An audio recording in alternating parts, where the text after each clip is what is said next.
Um dia pronto, me acabo. Seja o que tem de ser, morrer que me importa. O diabo é deixar de viver, que são as mortes em vida. A morte que às vezes você ou eu produzimos em nós, ou quando outras pessoas produzem a tentativa de morte em nós, assassinando nossa esperança, nossa dignidade, nossa integridade. Pessoas que são humilhadas no trabalho por conta da cor da pele, da religião que praticam, do cargo que ocupam, da escolaridade que têm. Eu tenho uma admiração muito grande por um escritor brasileiro do último estado do Brasil no sul, que é o Rio Grande do Sul. Um homem chamado Mário Quintana, que é um dos maiores poetas que o Brasil teve. Ele, entre outras coisas, foi capaz de, morrendo com 87 anos de idade, morrer solteiro.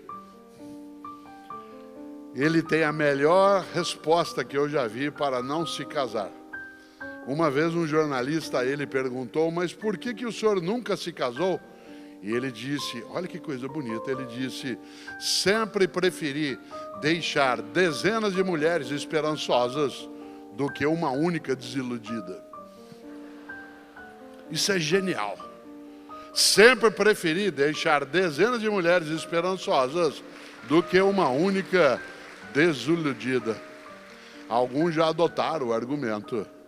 Olha que interessante, Mário Quintana nasceu em Alegrete, no Rio Grande do Sul, faleceu em Porto Alegre e criou coisas maravilhosas. Uma delas, uma trova, um pequeno poema de 4 estrofes que eu vou trazer aqui agora e que diz o seguinte: um dia pronto, me acabo. Seja o que tem de ser, morrer que me importa. O diabo é deixar de viver. Olha que inteligência, de novo. Um dia pronto, me acabo. Seja o que tem de ser, morrer que me importa. O diabo é deixar de viver. E quando você deixa de viver, não é apenas porque teu corpo faleceu. Você deixa de viver quando morre tua esperança, morre tua persistência, morre tua capacidade afetiva, morre a tua ou a minha energia para fazer o melhor. E aí eu sento, relaxo, distraio, desisto. Um dia pronto, me acabo. Seja o que tem de ser, morrer que me importa. O diabo é deixar de viver, que são as mortes em vida. A morte que às vezes você ou eu produzimos em nós, ou quando outras pessoas produzem a tentativa de morte em nós, assassinando nossa esperança, nossa dignidade, nossa integridade. Pessoas que são humilhadas no trabalho por conta da cor da pele, da religião que praticam, do cargo que ocupam, da escolaridade que têm. Pessoas que têm a morte da sua dignidade, que são desprezadas no dia a dia. Interessante porque existe a morte física. E o grande José Saramago, quando produziu, talvez para mim, a segunda melhor obra dele que eu já li, que é Ensaio sobre a Cegueira, ele levanta um pouco essa ideia de nós ficarmos obscurecidos na nossa visão de que ser humano é ser junto e que nós temos que fazer o nosso melhor para isso. Quantas pessoas também aqui nesse espaço, por conta da sua origem, sua sexualidade, sua formação, sua etnia, foram ou são objetos de mortes cotidianas, em que a outra pessoa, no lugar de fazer aquilo que é o melhor para a nossa convivência, harmonia, ao contrário, ela opera, age na direção de uma vida que, além de curta, fique mais pequena ainda. Há uma frase que tem a sua autoria muito controversa, mas que eu não queria deixar de trazer, e eu vou me aproximar aqui da beira do palco, porque ela exige um movimento de braço. Uma frase que diz: uma pessoa só deve olhar outra pessoa de cima para baixo quando for para ajudá-la a se levantar. Uma pessoa só deve olhar outra pessoa de cima para baixo quando for para ajudá-la a ficar na mesma altura. Há pessoas que são tão pequenas que elas só conseguem crescer se elas diminuírem as outras pessoas. E há pessoas que sabem que não são grandes o suficiente e querem continuar crescendo com as outras pessoas e não contra as outras pessoas.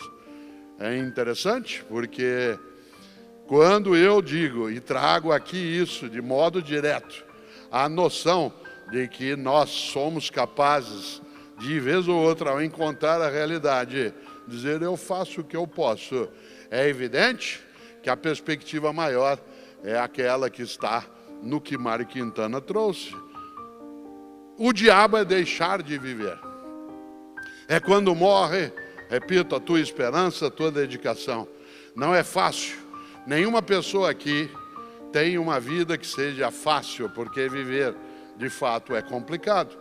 Talvez um dos maiores escritores no nosso idioma, né, na língua portuguesa, falada ao modo europeu, ou ao modo como falamos em outros países do mundo, talvez um dos maiores seja um brasileiro, que muitos conhecem, chamado Guimarães Rosa, que era médico, que morreu em 1967 e deixou uma obra imensa. Né? Um dos seus romances, cujo título muita gente que conhece, é Grande Sertão Veredas. Ele tem uma presença imensa na literatura, no nosso idioma, e o mais gostoso é que Guimarães Rosa, na sua obra Grande Sertão Veredas, faz um dos personagens dizer várias vezes durante o romance: viver é muito perigoso.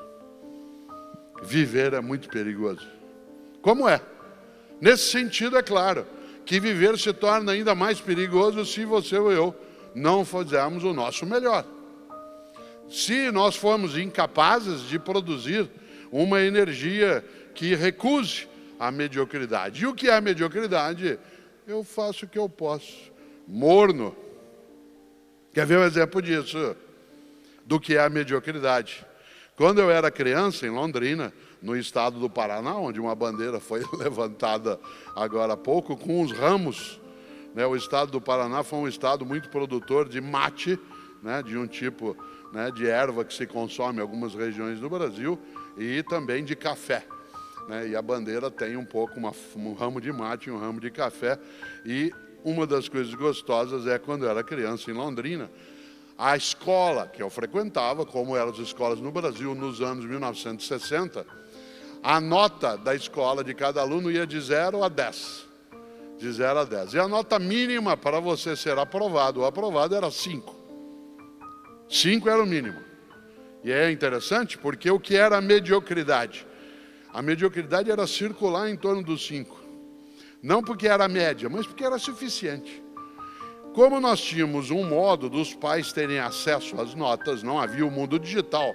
Hoje aqui quem tem filhos, filhas, netos, netas, acessa, né, todo o histórico escolar, o dia a dia da criança, como ela está indo, o que ela está aprendendo, quais são as avaliações. E quando eu era criança, não. Cada um de nós, na escola e na sala de aula, tinha uma pequena caderneta, um caderninho, com a tua foto, teus dados, e que nessa caderneta se anotava, ela ficava na escola, a caderneta, se anotava tuas faltas, observações da escola e as tuas notas. A cada bimestre, essa caderneta era entregue a cada criança, no caso a mim, para que eu levasse para que meus pais, ou o responsável, lesse aquilo e assinasse que estava ciente. Aliás, havia uma regra. Se você chegasse no dia seguinte na escola sem a caderneta assinada, você não entrava. O que levou vários de nós no Brasil a desenvolver uma habilidade grafológica assim imensa. E é interessante porque, vez ou outra, eu chegava com o que se chamava de boletim. Chegava para os meus pais, meu pai ou minha mãe olhava: filho, 5 em português, 5,5 em literatura, 6 em história. Que isso, filha? Mãe, deu para passar. Deu para passar. Mediocridade. A mediocridade, isto é, deu para passar.